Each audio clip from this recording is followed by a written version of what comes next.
bon? Ouais. Ok, c'est parti. Eh ben salut Mout, Salut. merci de nous recevoir dans ton pays, Ouais. c'est très cool. Bienvenue en Haute-Marne. Pour t'expliquer un petit peu rapidement, on va faire un film sur la notion de besoin. On peut essayer de se reposer des questions très simples. De quoi on a besoin tout simplement de quoi on a réellement besoin pour bien vivre sur cette planète, avec tous les gens qui nous entourent, avec tout l'environnement qui nous entoure, etc. Je vais commencer par une question assez simple là-dessus. Dire déjà si ça te parle, cette notion de besoin, et comment ça te parle, dans quelle perspective? La notion de besoin me parle énormément parce que dans les voyages que j'ai pu faire, j'ai fait beaucoup de voyages où je pars sans argent, voire même sans vêtements, qui ont fait l'objet de cette série documentaire Nu et culotté avec mon pote Nance. Et quand on se retrouve dehors, parfois même en hiver, sans rien du tout, sans rien pour se couvrir, sans rien à manger, sans aucun argent pour s'acheter quoi que ce soit, tout de suite là les besoins on les prend tous en pleine face, dire ah oui la vache, il y a tout un tas de besoins qui viennent en premier lieu. Et puis petit à petit on s'est aperçu que avoir un lit, avoir à manger, avoir des vêtements, ok c'est peut-être la base, mais derrière il y a tellement d'autres besoins quoi. Besoin de se sentir en lien avec les autres, le besoin de se sentir en lien avec soi-même, besoin de tendresse, de douceur, besoin de conscience, de pas simplement accumuler les expériences, mais aussi d'avoir un peu de recul par rapport à chacune de ces expériences et comprendre en quoi elles nous nourrissent dans notre chemin de vie. Ces voyages, ça a vraiment été un laboratoire de quel besoin vient avant quel autre, de comment est-ce qu'on fait pour y répondre, comment est-ce qu'on fait pour les assumer. C'est marrant parce que ce qu'on peut voir comme étant quelque chose qui nous complique la vie, quoi. Les besoins, on peut dire, ce serait tellement bien de ne pas avoir à manger, de ne pas avoir à dormir. Putain, t'imagines la vie qu'on aurait, quoi. Et au final, aujourd'hui, je vois combien les besoins, pour moi, c'est une chance. C'est une chance pour partir à notre rencontre, parce qu'on n'a pas tous les mêmes besoins, donc c'est ce qui crée nos différences, et c'est ce qui fait que dans nos vies, du coup, on va pas choisir on va pas faire les mêmes choix, on va pas choisir les mêmes orientations pour répondre à nos besoins. Et du coup, c'est une manière d'aller rencontrer les autres, c'est une manière de se découvrir soi. Et du coup, par rapport à toutes tes expériences que tu as pu vivre, que tu parles de plein de besoins, tu dis que chacun a ses besoins, mais est-ce que, au final, ça t'a pas permis de recentrer quand même ces besoins? J'ai pas la sensation d'avoir diminué ou recentré mes besoins. J'ai la sensation d'avoir davantage redonné de la légitimité à chacun de mes besoins. Mon cheminement en voyage, il m'a invité à voir la beauté du besoin derrière le choix des uns et des autres. Mais en fait, on cherche tous la même chose. Et il n'y a pas un besoin qui est plus légitime ou illégitime qu'un autre. Pour moi, ils sont comme le fondement de qui on est dans l'instant. C'est waouh, là en ce moment j'ai besoin d'eau. Ok, c'est légitime, ça c'est relativement facile, mais je crois qu'un humain il a besoin de se sentir libre, il a besoin de se sentir aimé et d'aimer à son tour, il a besoin de se sentir en sécurité.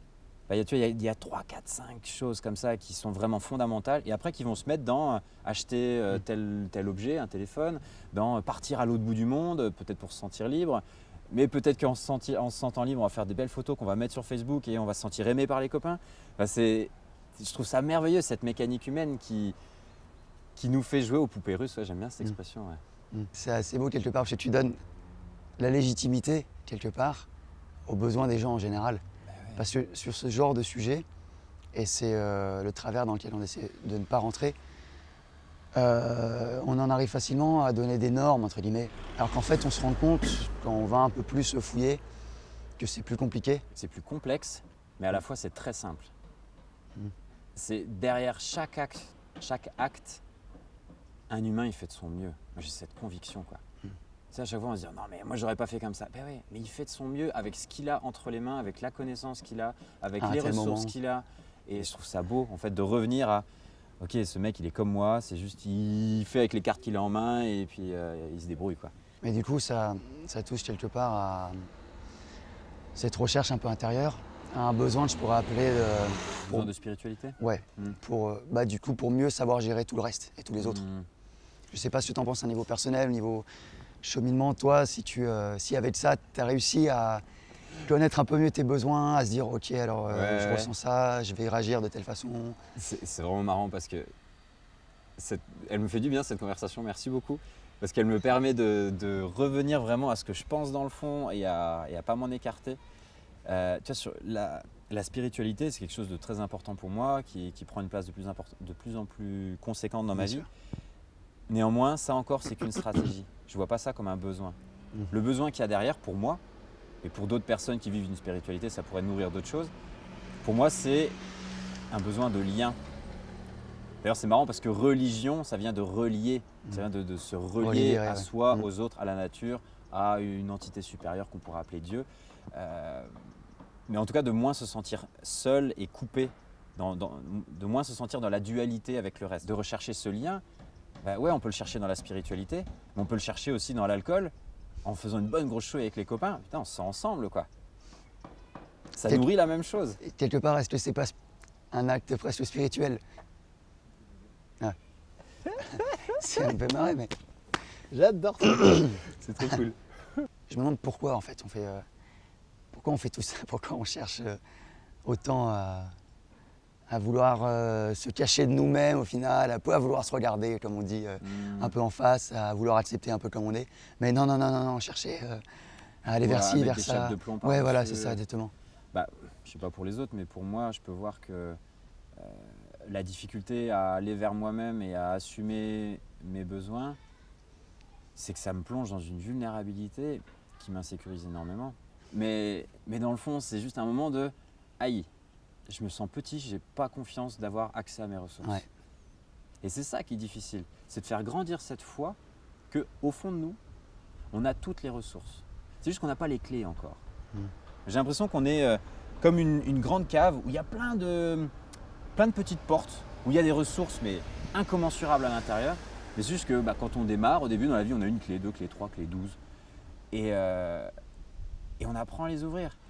Je pense qu'on peut vivre pendant des années avec certains besoins qui ne sont pas nourris. Dans la mesure où on vit ça avec confiance et avec paix. Et d'ailleurs, plus on a de confiance et de paix et d'amour pour soi à l'intérieur, plus en fait on trouve la réponse aux besoins. Mais c'est même déstabilisant. Des fois, c'est agaçant. C'est mais bon sang, c'est vraiment important pour moi. Mais tant qu'il y a de la peur qui est là et qui met cette énergie de pression, ça, en voyage, je le vois, mais tous les jours. Ça te bloque, tu vois, quelque part, tant que t'as ça, quoi. Tu sais, quand tu arrives chez les gens, et bonjour, on cherche l'hébergement. Tu prends une porte fermée en fait. Ouais, forcément. Alors que si on laisse l'autre libre, si on est dans la confiance que ok, c'est peut-être toi qui vas m'héberger ce soir, peut-être ce sera le voisin, et même peut-être je vais dormir dehors. Quand il y a cette confiance-là, Ça se ça ressent dégage déjà. quelque chose de beaucoup plus apaisé, et en face, ça laisse la possibilité à la personne sûr. de dire pourquoi pas, de dépasser ses propres peurs à elle pour ouvrir sa porte. Et une petite dernière question, un peu plus personnelle liée à notre projet. Vu que tu as fait toi aussi le tour de l'Amérique, tu as traversé le continent, est-ce que tu auras un petit conseil à nous donner? Parce que bon, on fait ça, on est content, on a du courage entre guillemets, on assume ce qu'on fait, mais il y a forcément une part aussi d'appréhension, on ne sait pas où on va mettre les pieds. Alors je ne vais pas le formuler sous la forme d'un conseil, mais quand tu as commencé à poser la question, il y a l'un des enseignements qui a été très fort pour moi dans ce voyage qui m'est venu à l'esprit, c'est que j'ai la sensation d'avoir appris à recevoir dans ce voyage. Et j'ai vu combien je me coupais moi-même des merveilles qui tombaient du ciel. Bah, vous avez soif, vous voulez un verre d'eau? Non, ça va, on va pas déranger. T'as faim? C'est à la dalle. Juste une petite pomme vite fait, alors que tu aurais envie de défoncer le frigo, tu vois. Mais parce que nous, je pense, Européens, Occidentaux, Français, je ne sais pas où ça se joue, mais il y a vraiment ce truc de vouloir être autonome, d'avoir cette dignité qu'on puise de la sensation d'être fort seul. Et c'est merveilleux, c'est une très grande capacité. Mais on est encore plus fort. Aujourd'hui, j'ai la sensation qu'on est encore plus fort, j'entends, confiant dans la vie et capable d'aimer, de s'aimer soi, d'aimer les autres, si on est capable d'aimer nos fragilités, d'aimer nos blessures, d'aimer nos difficultés, d'aimer nos inaptitudes, parce que c'est ça qui nous permettra ensuite d'aimer celles des autres. Belle fin d'interview, merci beaucoup Moutz. C'était super Oh, sympa. j'adore. Merci quoi. Merci d'avoir fait toute cette route, les gars, d'être venus avec cette idée, ce projet, de faire ça alors que vous êtes bénévoles. Merci de croire en ce qui vous anime. Et d'avoir cette intention de le partager avec les autres. Moi, ça réveille un feu à l'intérieur, c'est ouf. Yes. Cool. J'ai bien envie de te prendre dans mes bras. Ah bah écoute, avec Ça plaisir. va faire un petit frotte-frotte de micro. Et bon voyage. Merci beaucoup, ça fait plaisir. Ça met un petit Ouais. coup de boost. Ouais, c'est cool.